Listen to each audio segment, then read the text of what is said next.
Brady says, in the comics, Darth Vader used to cut off Inquisitor's limbs as a punishment. Great. Then you know what you should do on your TV show? Because 98% of the people that are watching the TV show have not read the comics. So what you do on the TV show is you establish that this is a thing. You establish that Darth Vader cuts these guys' limbs off as a punishment on the TV show. So maybe in the first episode or the second episode, an Inquisitor does something stupid, Darth Vader comes along, pop, there goes your arm. Don't try it again, Inquisitor.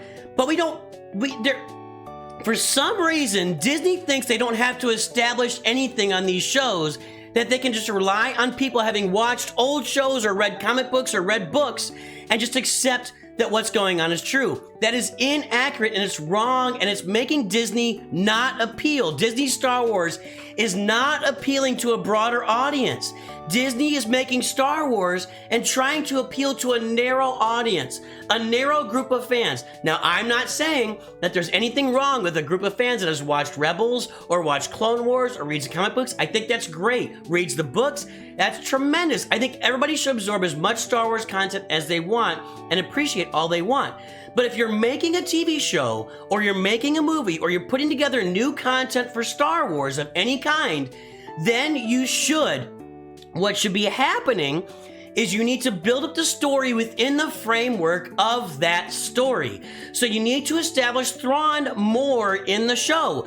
Thrawn needs to come on with a bang. He enters the show, he immediately executes somebody for doing something wrong. He manhandles a Night Sister because they're screwing everything up. Why were the Night Sisters subservient to Thrawn? It seems to me like the Night Sisters could have completely destroyed Thrawn where he stands.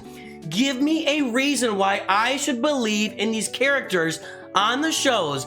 Don't just throw it out there and accept and think that people have been watching all of the previous content, all of Rebels, all of Clone Wars. They're not watching Star Wars Theory. Star Wars Theory has a lot of followers, but if you want a show to be watched by 10, 20, 30 million people, then you need to make shows that are self-contained and tell the stories within the shows. And Disney is not doing this. Disney is making shows for that narrow audience that already understands the universe, the limited universe. Clone Wars and Rebels, they're great shows, guys. I haven't watched them all the way through. A lot of people have not watched them at all. And they come to a show like Ahsoka, and they want to understand these characters, and we're giving nothing. We're given nothing to understand these characters. Nothing. Disney needs to fix that. It is messed up, and it's not good. It's not good. That's my rant there. That's my rant. What was not self-contained in Ahsoka? All right. Are you ready? Get out a pen and paper. Get out a pen and paper. I had no idea that Ahsoka was struggling with any kind of PTSD or fighting or the dark side at all until episode 5 when she saw Anakin. We didn't know that existed. We could have really developed her character really fun from the very beginning, but instead she was a plank of wood. I didn't understand from the beginning why Baylan and whatever her name is, I can't remember her name ever, I don't understand why they were subservient to this Night Sister woman who had no powers. Can we establish that in the beginning? Can we give her some Night Sister powers? Can we show something? Can we give me a little taste of why Baylan is bowing down to this woman that he could dominate without even lifting a finger? That's not established in the movie. We still have no idea why he stood by. Sabine is boring. They started her off as this rebel character, and then, she's like riding her bike and they're telling her to pull over. She doesn't pull over. That disappeared. That wasn't even there was no rebel, and I don't mean rebel like Rebel Alliance. I mean that rebellious flair, that didn't exist in Sabine at all from that point. In fact, after that scene, she became the most boring person ever. She had no emotions. She had nothing to say. Hey, every time Ahsoka and Sabine talked, there was a 3-second... Go watch it. Every time Ahsoka talks to Sabine or Hera, there are 3-second pauses in between every single line. Go back and watch it. Every single line. When Hera and Ahsoka, or Sabine and Ahsoka, are standing around talking. So we have all of these scenes where people are standing around talking with 3-second pauses in between the dialogue. Now that's nothing to do with establishing characters. That just sucks. That just sucks. It's not fun. It's not entertaining. There needs to be something always going on. It may not be action. They may not be fighting somebody, But somebody should be in the background working on the Falcon. Oh man, the ghost broke down again. I'll go fix it. Oh, I gotta get this droid over here. Hey, I got some things going on. My son is bugging me. Hey, back off, back off. You can build things in there that keep stuff moving while the dialogue is happening. There's no reason to have big pauses in between the dialogue. What else did we not establish in the show? Hey, Ezra's been away for 10 years. Ezra's been away for a decade, I guess. And Sabine meets him on the planet. He's all like, hey, Sabine, what's up? What's up? He doesn't even, he doesn't care that she's there. He doesn't even care. The guy is, so nonplussed that after 10 years, his best friend showed up to his planet that nobody can get to. He doesn't care. How is that a thing? I mean, and by the way, if I'm supposed to understand that that's how Ezra is because that's how he was in Rebels, that is the problem. And I don't believe anybody's like that. I don't care if you're a Jedi. I don't care who you are. When you get discovered on that planet, you're given you're running and hugging, and you cannot believe that all of a sudden your best friend is on this planet. So many things wrong with it. By the way, I didn't hate every part of Ahsoka. There were parts of it I liked. I did actually like Thrawn's character. I just feel like he kept failing. Oh, everything he did was fail, fail, fail, fail, fail, until the end when they got back to the galaxy. Okay, but we never really established in the show why Thrawn is awesome. They never really established in the show why Thrawn is so awesome or why everyone is so subservient to the guy. We have no idea. We didn't get any background. He didn't do anything to anybody that really seemed very effective except for his escape at the end. I just, that's all the things I think. There's more where that came from, but I don't want to just... There were things I liked about the show. There were things... It was definitely better than Boba Fett. It was definitely better than Book of Boba Fett. It was definitely a better overall show than Kenobi. Although Obi-Wan and Vader facing off is something, you wanted to see again. But that's how I feel about it. That's how I feel about it.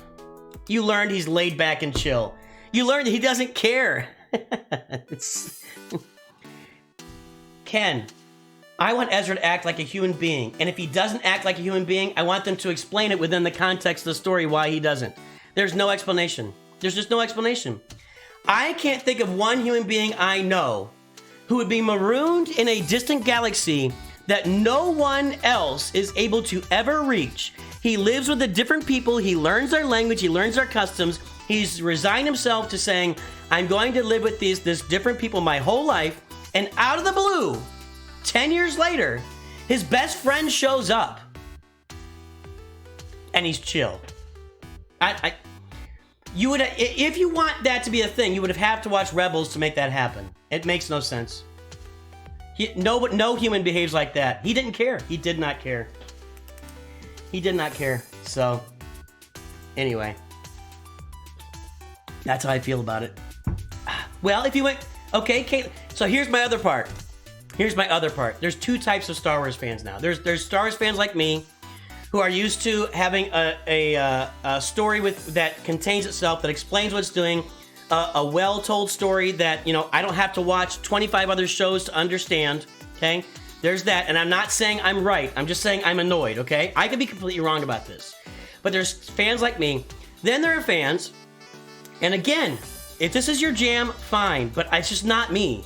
Like Star Wars Theory. Star Wars Theory is willing to watch every single show that comes out and dig in and explain all the stuff that was never explained in the show. That, I get no pleasure from that. Another example, my wife and I just we started watching the Walking Dead Maggie and Negan show, and after every show, the producers come on or whatever and spend 15 minutes explaining to us why all these things are happening.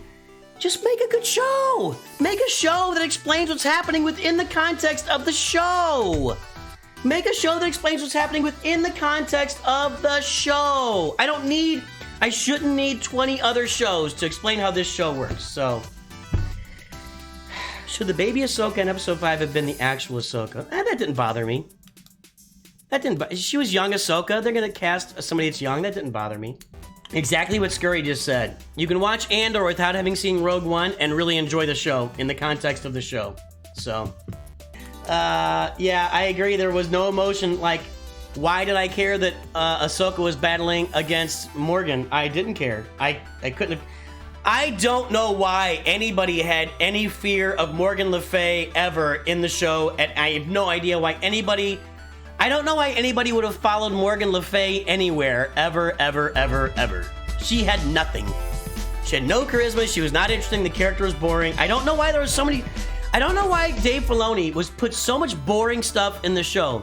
Dave Filoni does not like emotions, I guess. He likes people standing around, waving lightsabers, people standing around. It's just really weird. I just don't understand Dave Filoni. I did not enjoy it.